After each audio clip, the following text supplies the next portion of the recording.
ஜெர்மனியிலிருந்து தமிழ்நாட்டின் திருவாங்கூர் பகுதிக்கு ரிங்கல் தோபே வந்து இறங்கினார். அன்றைய திருவாங்கூரானது கேரள மாநிலத்தின் பெரும் பகுதியும் தமிழ்நாட்டின் கன்னியாகுமரி, திருநெல்வேலி மாவட்டத்தின் சில பகுதிகளும் அடங்கியிருந்தன.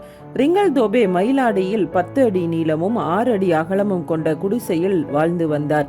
மரத்தால் செய்த ஒரு மேஜை, 2 நாற்காலிகள், ஒரு கட்டில், இவைகளுக்கு மட்டுமே அவர் சொந்தக்காரர். எளிய வாழ்க்கை வாழ்ந்து ஏழைகளுக்கு உதவி செய்து வந்தார். திருவாங்கூர் முழுவதும் நடந்து சென்றே சுவிசேஷத்தை கூறினார். இவருடைய பணியால் பலர் இயேசு கிறிஸ்துவை ஏற்றுக்கொண்டனர்.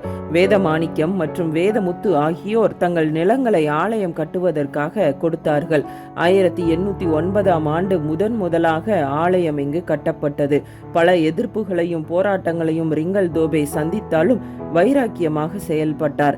ஆலயங்கள் எரிக்கப்பட்டன, விசுவாசிகளின் உடைமைகள் சூறையாடப்பட்டன.